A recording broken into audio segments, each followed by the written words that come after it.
focus. Today, of course, we'll get the earnings from HCL Tech. The expectation is fairly muted because their guidance projects that there could be a potential decline to the tune of 1.5% on constant currency, or largely stay flat as far as revenue is concerned, and the margins are expected to dip around 140 basis points due to the seasonality of the PNP business as well.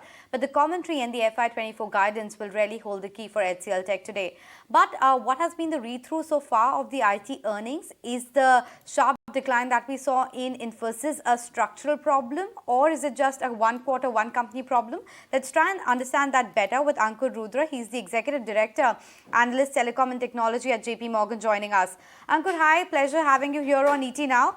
Talk to us about what's your understanding of the IT earnings so far. Do you see this as a structural slowdown which is expected to worsen, or maybe it was a one company, one quarter issue?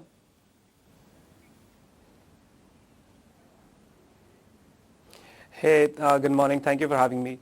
So I think this is a key debate, really.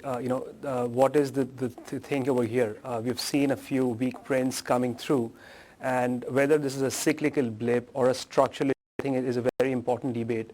I think what we have seen in the last, 1.5 or let's say 1 year or so is there has been a broad-based slowdown in growth across a range of companies. And if we really zoom out of the recent weakness in prints and just analyze where is the trajectory of overall spending, it appears that the large IT companies in India as a whole have probably been sort of heading back to the long-term trend line growth, which is about 7 to 9%. So our recent analysis has suggested that the revenues lost by the industry in FY21 were largely won back in 22 and 23, and we are back to where it would have been had the industry kept growing at that trend line rate.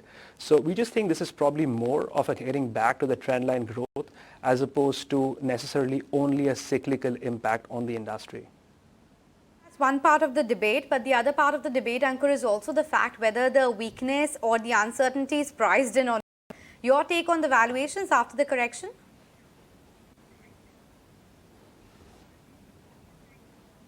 Yeah, so we have definitely seen a significant correction in a range of companies recently. The main challenges we see for the sector are, number one, we think despite some correction and expectations coming down primarily for growth for, let's say, fiscal 24 for the industry, there are still two main challenges which pose earnings risk. Number one, I think the street still expects a reasonable to significant amount of margin expansion over F24 and F25 between 50 to 100 basis points. And there is still an underlying assumption that this is a cyclical issue and we will get back to double-digit growth for F25, which I think also poses a significant amount of earnings risk. In addition to this, I think from a stock perspective, I think the industry faces, or a range of names face, a combination of earnings risk and multiple risk. And multiples, for example, still stay above long-term pre-COVID levels. And the challenge we see to that is growth is sort of heading back to the long-term trend line, like I said. Margins are actually lower for a range of companies compared to what it was pre-COVID, and risk-free rate or interest rate are significantly higher. So we just find the fact that these companies trade at a significant premium to pre-COVID multiples, or at least some of them, makes it difficult for these stocks to perform well. Hi Ankur, Somat this side. Given that you also track telecom, and this morning there was this news report which suggested that the Indian smartphone shipment have fallen by around 20% in the fourth quarter of FY23.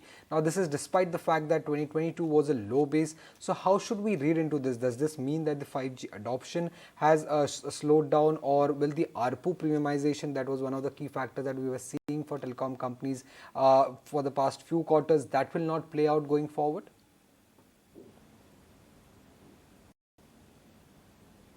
Sure. No, thank you for the question. I think one of the things we have seen for the Indian telecom industry is that at the entry level, the consumption or the smartphone shipments have been slowing for a while, as you highlighted.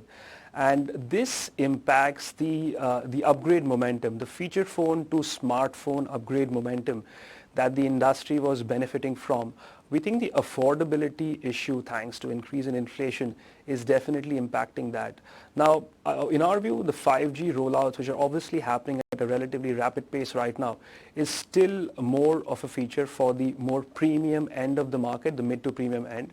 The smartphone shipment slowdown, we think, will mainly reflect at the entry-level side, where we don't think a lot of 5G phones necessarily lie. So I think this will have more of an impact on the upgrade momentum, and which obviously should have a follow-through impact on ARPUs, because ARPU improvement depends partially on that upgrade momentum. Okay, Ankur, thank you so much for joining us today. Appreciate your time for ET Now.